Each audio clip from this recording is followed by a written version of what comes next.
السلام علیکم اسٹوڈنٹس، آج کا ہمارا جو ٹاپک ہے وہ ہے سرکاری اخراجات کی مداد۔ تو جہاں حکومت ایک طرف مختلف ذرائع سے آمدنی حاصل کرتی ہے تو دوسری طرف اسے مختلف مداد پر خرچ بھی کرتی ہے۔ تو آج کے لیکچر میں ہمیں یہ دیکھنا ہے کہ حکومت کے کون کون سے اخراجات ہوتے ہیں اور حکومت کے خرچ کرنے کے قواعد کیا ہیں۔ حکومت کی جن جن مداد پر خرچ کرتی ہے اس میں سب سے پہلے دفاع ہے۔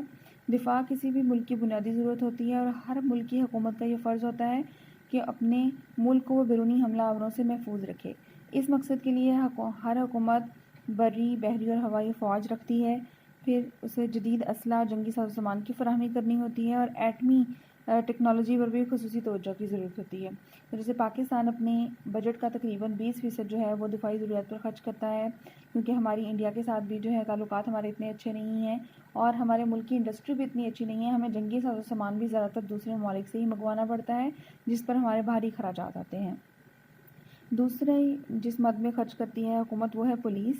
جہاں حکومت ملک کو بیرونی حملہ آوروں سے بچاتی ہے، وہاں اسے ملک کے اندر بھی نظم و نسق قائم کرنا پڑتا ہے۔ ملک کے اندر بھی جو ہے امن و امان کی صورتحال قائم کرنی پڑتی ہے تاکہ شہریوں کی جان و مال اور ان کی عزت و نموز جو ہے وہ محفوظ رہیں۔ اس مقصد کے لیے حکومت پولیس کا محکمہ قائم کرتی ہے، اسے جدید سہولتیں فراہم کر کے مستعد بنانے کی کوشش کرتی ہے اور تاکہ ملک کے اندر امن و امان کو بحال رکھا جا سکے۔ تیسری مد ہے عدالتیں۔ جب ملک کے اندر قانون کی خلاف ورزی کی جائے تو ان کو سزا دینے کے لیے اور معاشرے میں انصاف کی فراہمی کے لیے عدالتیں قائم کرنی پڑتی ہیں۔ اس مقصد کے لیے حکومت فوجی، سول اور خصوصی عدالتوں کا نظام قائم کرتی ہے، جس پر اسے بھاری رقم خرچ کرنی پڑتی ہیں۔ پھر ہے نظم و نسق عامہ، جسے ایڈمنسٹریشن کہتے ہیں۔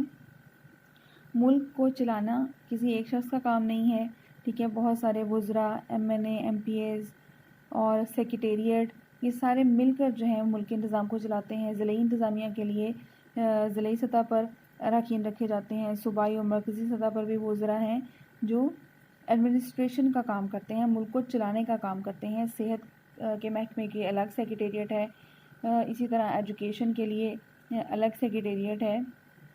تو جتنے یہ وزراء، مشیر، یہ سب جو ہیں یہ نظم و نسق عامہ کے مد میں ان پر اخراجات آتے ہیں۔ جن کی تنخواہیں، ان کے الاؤنسز دیے جاتے ہیں، وہ سب اخراجات اس مد میں آتے ہیں نظم و نسق عامہ کے۔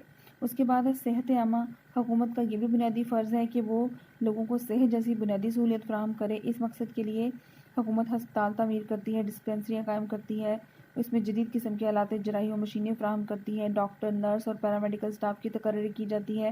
پیرامیڈیکل سٹاف جو ہے وہ لیب اٹینڈنٹ وغیرہ، لیب اسسٹنٹ ہوتے ہیں، ٹیسٹ کرنے والے اس طرح کے لوگ۔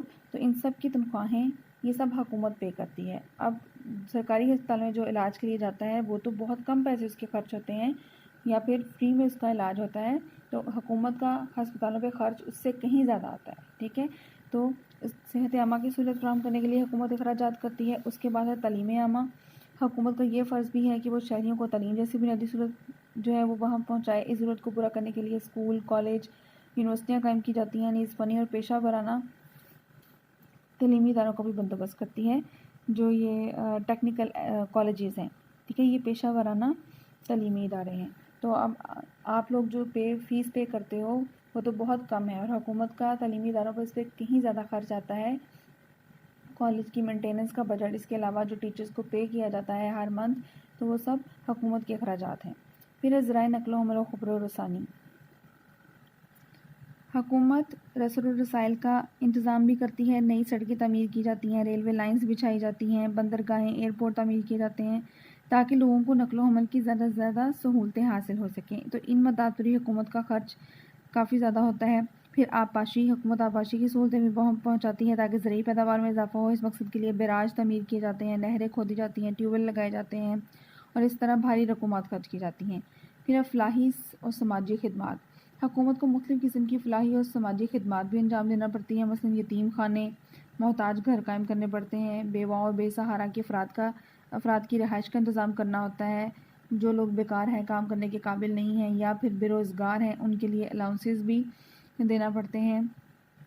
پبلک پارک اور لائبریریاں قائم کرنی پڑتی ہیں تاکہ عوام کو زیادہ سے زیادہ فلاحی سہولیات مہیا کی جا سکیں۔ پھر سود کی ادائیگی پر خرچ آتا ہے۔ حکومت نے جو اندرونی اور بیرونی ذرائع سے اتنے زیادہ قرض لیے ہوئے ہوتے ہیں ان قرض کی بھی ادائیگی کرنی ہوتی ہے، اس کے علاوہ اس پر سود کی ادائیگی بھی ہر سال کرنی پڑتی ہے۔ اب جیسے 5 سال کے لیے قرض لیا ہے تو وہ جو بیس اماؤنٹ ہے، ایکچوئل اماؤنٹ ہے، وہ تو 5 سال بعد اسے واپس کرنی ہے، لیکن ہر سال اسے سود کی ادائیگی کرنی پڑتی ہے۔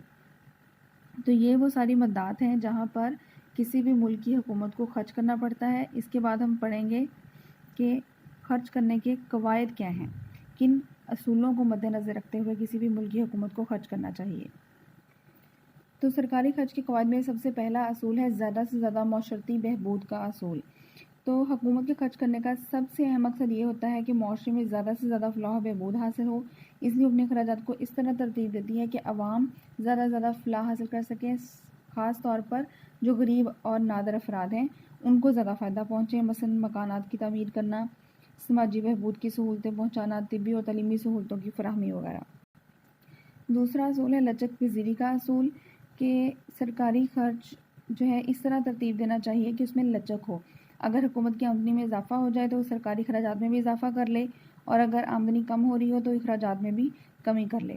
تیسرا اصول ہے منظوری کا اصول، کہ سرکاری رقم خرچ کرنے سے پہلے متعلقہ حکام سے منظوری حاصل کرنا بہت ضروری ہوتی ہے، اور رقم صرف اسی مد پہ خرچ کی جا سکتی ہے جس کے لیے منظوری لی گئی ہو، اور یہ منظوری جو ہے وہ سالانہ بجٹ میں دی جاتی ہے، یا پھر بعد میں جو اس ادارے کا افسر ہوتا ہے وہ منظوری دیتا ہے۔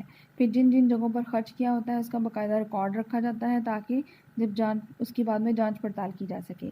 جیسے کہ میں آپ کو کالج کی ہی مثال دوں، اگر کالج کے لیے بجٹ آتا ہے تو ہر چیز کا بجٹ الگ ہے، ڈسپینسری کا الگ ہے، کسی بلڈنگ کی تعمیر کا الگ ہے، بجلی کے لیے بجٹ الگ ہے، مینٹیننس کا بجٹ، فرنیچر کی اس کا الگ ہے۔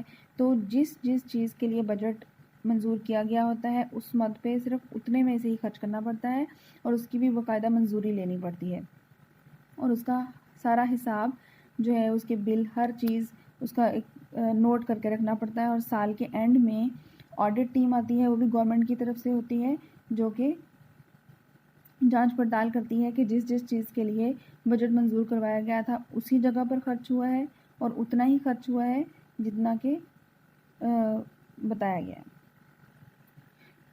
ہر چیز کا آڈٹ کیا جاتا ہے، جیسے کہ اگر فرنیچر پرچیز کیا ہے تو اس کے بل اور فرنیچر کی تعداد وہ اس کو کاؤنٹ کریں گے، ٹھیک ہے۔ اس طرح ہر ادارے میں، صحت کا ادارہ ہو، جنگلات کا ہو، فشریز ہو، زرعی ہو، ہر ادارے میں جتنا بجٹ جو ہے اس کو الاٹ کیا جاتا ہے، اور جس چیز کے لیے کیا جاتا ہے صرف اسی چیز پر خرچ کیا جاتا ہے، وہ بھی منظوری کے ساتھ۔ پھر ہے کفایت کا اصول۔ سرکاری رقومات خرچ کرتے وقت کفایت سے کام لینا چاہیے تاکہ ضائع نہ ہوں۔ سرکاری خرچ سے جہاں ایک طرف عوام کو فائدہ حاصل ہوتا ہے وہاں دوسری طرف نقصانات کا احتمال بھی ہوتا ہے، جیسے کہ کولبرج جو ہیں وہ کہتے ہیں کہ ہو سکتا ہے کہ سورج دریاؤں، سمندروں اور دلدلوں سے نمی حاصل کر کے باغوں، کھیتوں اور چراگاہوں پر بارش برسائے، لیکن یہ بھی ہو سکتا ہے کہ کھیتوں کی نمی چوس کر بیکار تالابوں، دلدلوں اور ریگستانوں پر برسا دے۔ اس کا مطلب یہ ہے کہ ٹیکس جو ہم لوگوں سے وصول کرتے ہیں اسے بغیر سوچے سمجھے خرچ نہیں کرنا چاہیے، کسی غیر ضروری جگہ پر خرچ نہیں کرنا چاہیے، بلکہ ایسی جگہ پر ہی خرچ ہو جہاں زیادہ سے زیادہ معاشرتی بہبود حاصل ہو سکے۔ اس کے بعد ہے بہتر مجموعی اثرات کا اصول، کہ سرکاری خرچ کا اصول یہ بھی ہونا چاہیے کہ اس کے مجموعی اثرات بہتر ہوں۔ سرکاری خرچ جو ہے وہ معاشرے پر بوجھ نہ بنے، جیسے کہ لوگوں سے ٹیکس اکٹھا کیا جاتا ہے تو عوام تو یہی ایکسپیکٹ کرتی ہے تو ان کی معاشرتی بہبود پر حکومت توجہ دے۔ اگر حکومت لوگوں سے ٹیکس اکٹھا کر کر باہری رقومات جو ہے وہ ایڈمنسٹریشن، یہ ایم این اے، ایم پی ایز اور وزراء کی تنخواہیں دینے پر لگا دے گی، یا پھر زیادہ بجٹ جو ہے وہ غیر پیداواری کاموں پر، جیسے کہ جنگ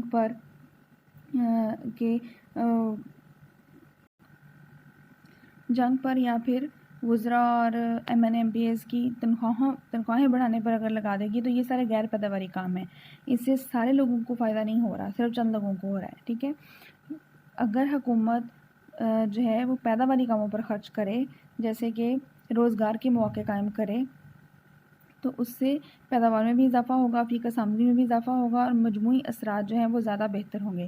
تو یہ دیکھنے کے لیے کہ سرکاری خرچ جو ہے اس کے مجموعی اثرات بہتر ہیں یا نہیں، ہم قومی آمدنی اور قومی آمدنی کی تقسیم پر اس کے اثرات کا جائزہ لیں گے۔